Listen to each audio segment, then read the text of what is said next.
But now let us get into the human rights perspective. John, of course, says what South Sudan faces now is leadership crisis. There needs to be healing and, most of all, an understanding between both the leaders in a bid for South Sudan to forge ahead after years of war. Let us now take a look at what is happening in terms of the human rights situation in South Sudan. Joining us is Seif Magango, who is the media manager for Amnesty International. Thank you very much, Seif, for coming in. Thank you, Akisa, for having me. Yes, and let's get into it. Kindly paint a picture for us, the human rights situation in South Sudan. How bad is it, according to Amnesty? Well, the human rights situation in South Sudan is pretty bad. As bad as possibly can get in any country in the world. You know that what has happened since December 2013 when the war broke out. A lot of people have been killed. Some organizations put the number at over 5,000 people. And 5,000 people is really not a small number. That's a lot of people. And one life lost is a lot, already too much. But to talk about 5,000 people dead. And thousands upon thousands have been displaced. Towns have been burnt down. You go to country towns like Bentiu, there's a lot of suffering that has happened in those places. So the human rights situation in South Sudan is unfortunately really, really bad. And we hope that with the new unity government being set up, the mechanisms will be put in place to improve the situation. So if Amnesty International is calling for the government to end the arbitrary detentions in South Sudan, kindly talk about that. What is the situation as far as illegal detentions are happening in South Sudan? Well, what happened, these illegal detentions are a source of major concern for us. What happened after the fallout took place and the fighting started, there's been a lot of human rights abuses, but detentions, arbitrary detentions is just one of them. But we've been receiving a lot of complaints from families, parents, children, and their children, mothers, talking about their fathers, their husbands, their cousins having been taken by members of the National Security Service, which is the intelligence service in South Sudan, and practically disappeared. In some cases, they've not been allowed access to a lawyer, they've not been allowed access to their family members, and this is a big worry and a concern for us. So we've looked at some cases, we researched this matter, and we're only able to get the number about 35 people confirmed arrested at Jebel, which in Juba, which is where the headquarters of the National Security Service is.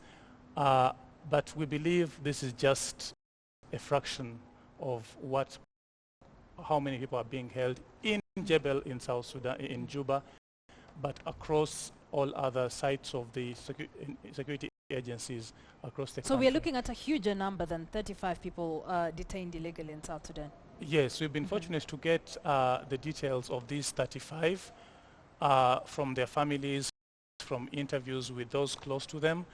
We would love to have reached many more, but the logistical difficulties in our way made it impossible. But we've received reports of arbitrary detentions by the NSS, but also other security agencies, and these kinds of abuses must come to an end. We're looking at a country that is now very ethnically polarized. These arbitrary arrests, have they increased with the civil unrest that we have been witnessing in that part of the world? Yes, these arbitrary arrests that you're talking about are a direct result of the conflict. What happened when the conflict started out, anybody with any amount of power, if you're on the right side of the political divide and you had any power, people took it upon themselves now to go after their enemies. If you had, for example, a family feud with someone, or you had this little differences about something private, somebody with power and that kind of lawlessness, they took it upon themselves to go and start arresting people, locking them up for no offense at all. And that's partly why they haven't been charged with a crime.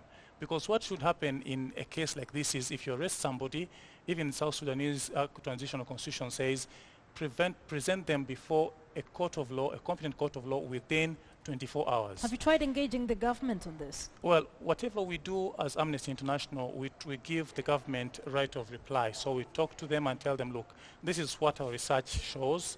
What are you going to do about it? And tell us what you've done about it. But most of the time, the government of South Sudan will say, we are investigating. Investigations are underway.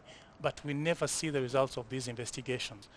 You know, so it would be, and that's why, and then we continue to tell them, okay, if you're going to do investigations, hold prompt, speedy, and effective investigations, and then publish the findings of those investigations, and let's see action being taken as a result of those investigations. So are we saying that the government is unwilling to try and salvage this human rights situation in South Sudan? Well, I wouldn't say exactly unwilling, but from our experience, we haven't seen action take place. Whatever the circumstances, whatever the reasons they would adduce if you spoke to them, we think that there is absolutely no justification for holding people for months on end without charge or trial. That violates South Sudanese law and violates international law, and that's where we want to see change happen. Quickly, Seif, before we move on, are we confident that this government of national unity that is now going to be formed between Machar and Kir will help better the human rights situation in South Sudan? Well, there's a ray of hope from that. You know, as I said, the conflict started from the fallout between President Salva Kir and Riek Machar that led into a civil war.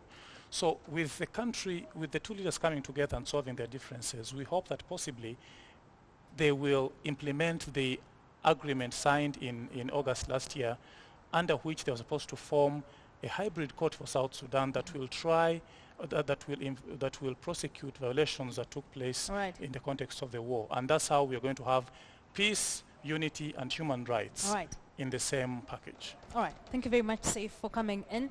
That, of course, was Seif Magango, who is the media manager for Amnesty International, saying even as the government of national unity is being formed or will be formed immediately after Riek Machar gets in, there is need for the hybrid court that will help prosecute the cases that are still pending, and not just prosecute them, but do it hastily, as Seif says.